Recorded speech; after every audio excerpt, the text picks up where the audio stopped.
Hi friends, welcome back to my another videos. Ngasi su mayam yom da video ano bama pulak na lakjare. Ngasi ki party se nahan brother biwa mukbang party tu ni. Aduna ngasi nahan tawdiba mukbang party tu da koi hai kibam lay. Koi mathang dadi tharoi mukbang ona tawjar kaya na. So ngasi se tawjare. Ngasi se mayam yom da su ujara kaya na tawjara bani. So mayam su je ngasi. Asidi competition system di tau jadre ko sigi makoi mukbang system da tau me so let's start our recipe nazam na chal pa da kalim kin ni jo dok chen da asidi thai ho da gai sana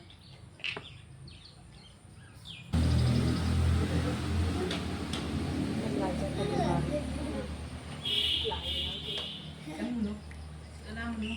mayam ngasi akhoi mathen che tharoi thongba ma lei yerum yaure angan ba ma yaure mathen yam yahondre da ngasi se durga puja ko rubai koina rubai ware waswa ba digest oi ba ngamna da lei na re ba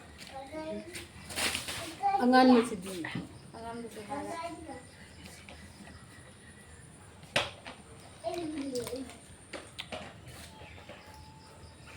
Cari sauro.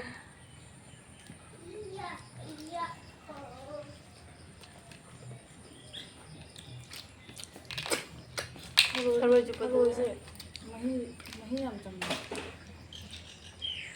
Mahi lah. Orang.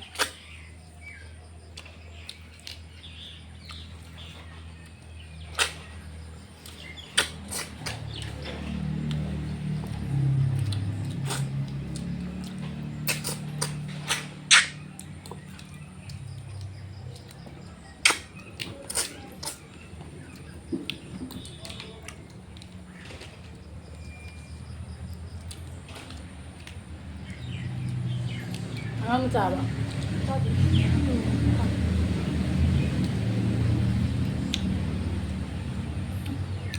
Bulog ti say. Horen ko na last ka na lang chuppi. Ngasi dei kon na jan lon. Jan de. Nang may am chen lon. Không đầu rồi nó ngon rồi.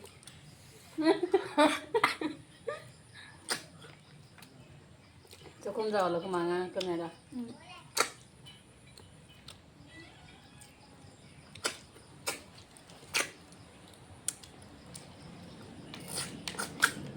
Cái lông cứ làm mối.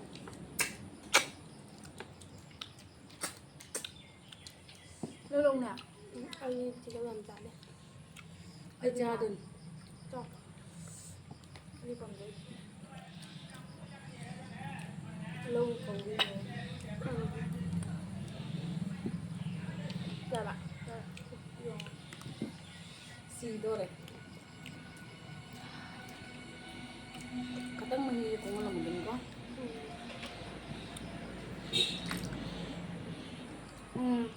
Ngon rồi.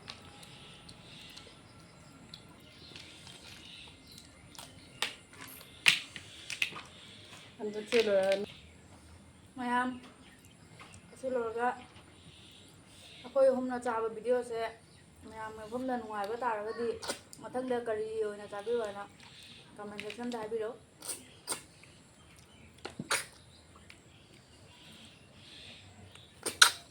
mathang na ekulani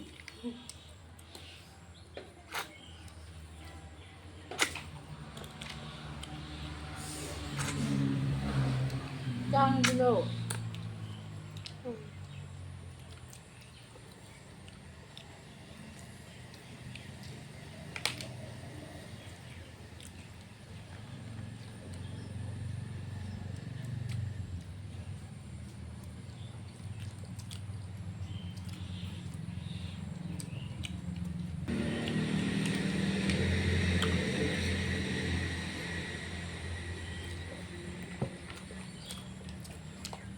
Sen rồi bane ये चम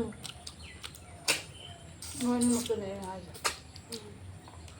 ꯅꯣꯏꯕꯨꯗꯤ ꯌꯥꯎꯔꯔꯣꯏ ꯑꯩꯒꯤꯗꯣ ꯅꯣꯏ ꯁꯦꯝꯍꯧꯔꯣ ꯑꯩꯒꯤꯗꯣ ꯃꯌꯥꯝ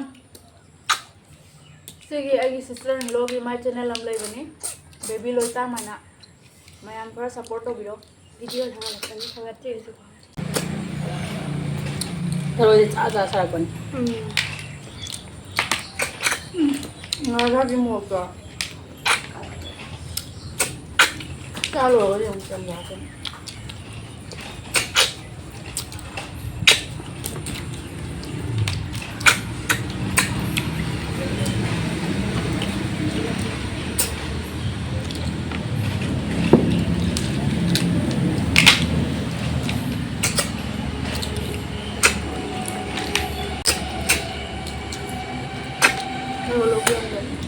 Ngayon ko dyan nung ayaw ko.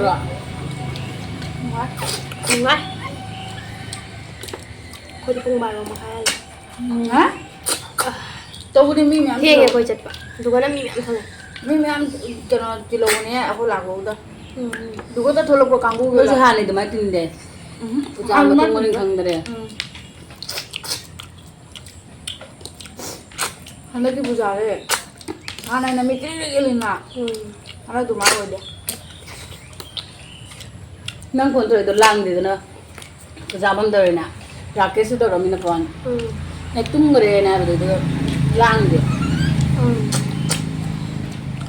Moi boner dukan manate. Terapun. Ano to yung dukan naman. Station marathon.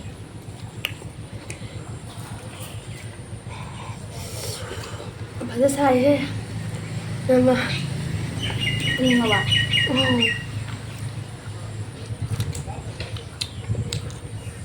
Tharoi lâu luôn. Ấm này.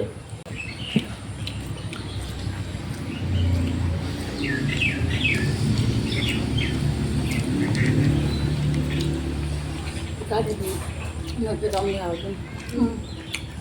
Lên này rồi. Cái thì cò bên lăng là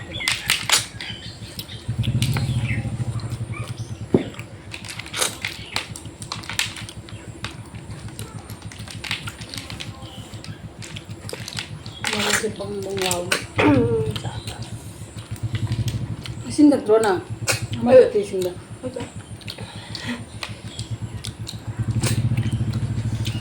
Đi quả chào nữa thôi. Chào nữa.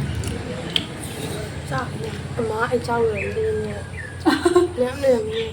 Sao rồi chụp bữa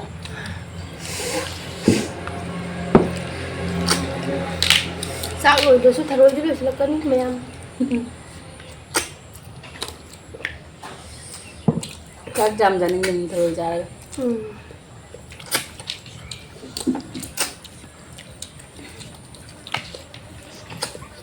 Narang di situ bisa bela uktal. Dulu bilang orang nang Dulu bingung ki. nang lele ya. Anh lele ni. Dulu bisa.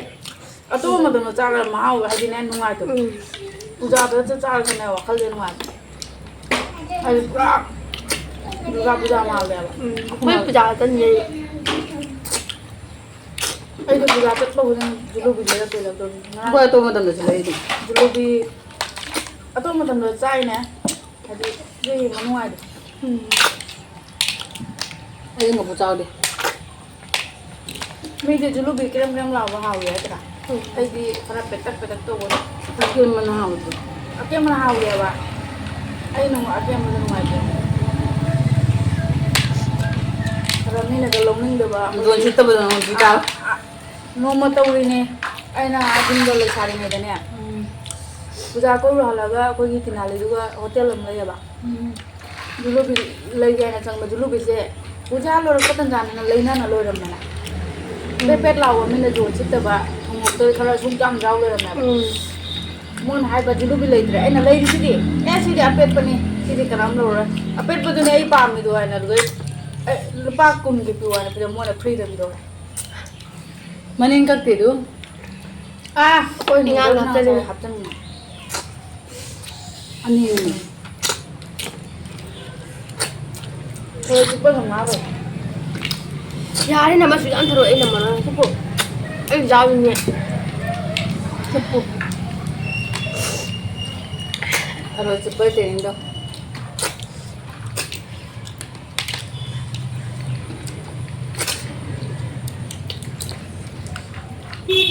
Slow được. Ở đó nhiều. Ăn rồi rồi.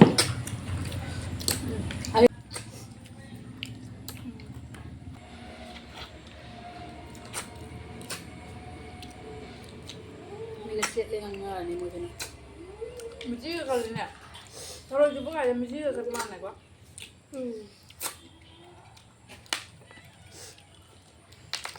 Kana chân mình chỉ cái chân liga. Chân là cái răng to lại. Ay na notice tayo ba? Tharoi chuppi cái mình chỉ cái liga. Anh chân cắt lại đây. Ngasi đi chạc lemon bazaar rồi. Nói nào đi lôi mà chỉ được lemon mình. Ngasi đi lôi em ăn lôi cái phải chạc cái nó bình nè. Mua đồ xài ấy. Phải chạc nó tôi tự chạc.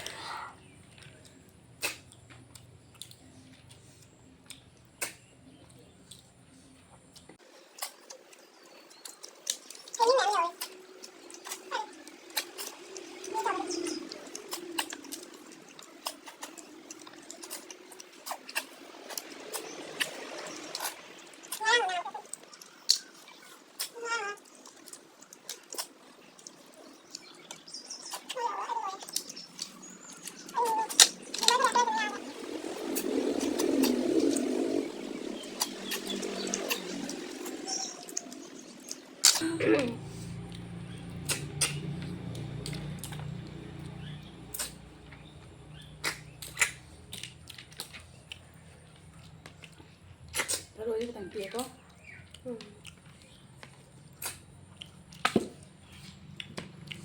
Maya mo ko tharoi ja khomban dei tulak padi nate ko. Mingunda badana order torga kabli turende khula lak pani.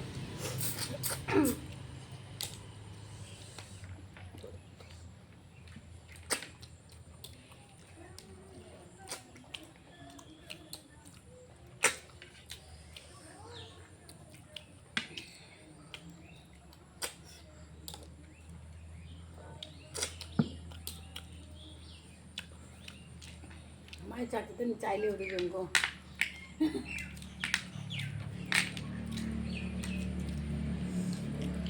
Rồi.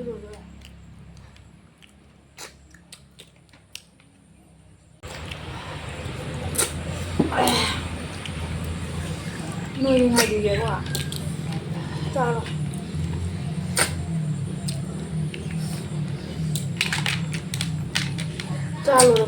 Chalo nó sạc cái gì? Tharoi đâu mới một sao thì học được rồi quá. Pass là chân rồng.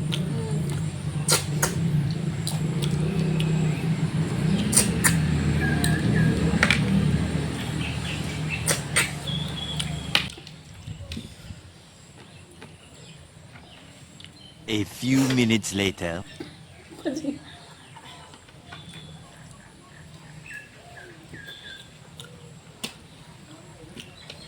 Chưa tận diện.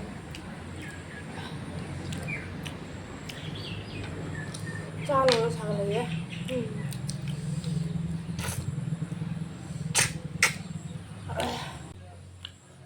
Rồi bỏ. Mai phải cầm dùng.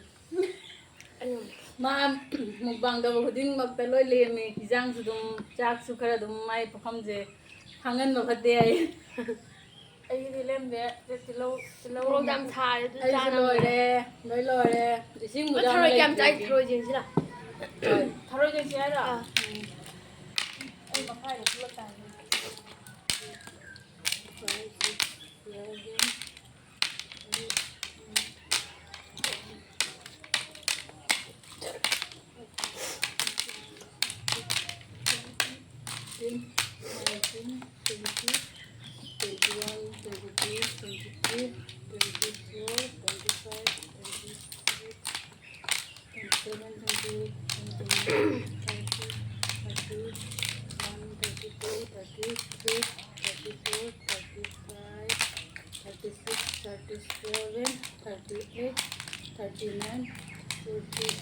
$67.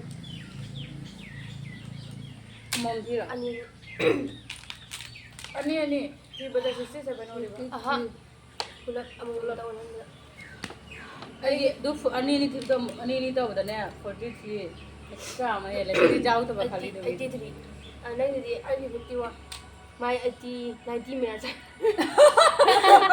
นัดที่ไอ้ที่ทารอยจะมาเนี่ยไอ้คนจะมากันสิจ้ากูต้องมีอะไรมีจ้าใครดูดีล่ะสิ น้ำมันหาไปเนี่ยว่าแต่ความทรอยตู้ชุบเขาแต่ว่าผม ดู ใน ไอ้ที่ทารอยจังหวะตัวนั้นเนี่ยดูก็ถ่ายทุกคนนะจ๊ะดูก็ถ่ายแล้วก็ได้จ้า ทำมันเลยมั้งหรอ งั้นสิเดี๋ยวเนี่ยฮาริเอ็นได้ฉันมองนะอับจะลากมานะดูมาสุ่งทำอะไรนะดูมาสุ่มไอ้จ้าก็ติโลอ่ะลอยเลมอนใบสรุปมากี่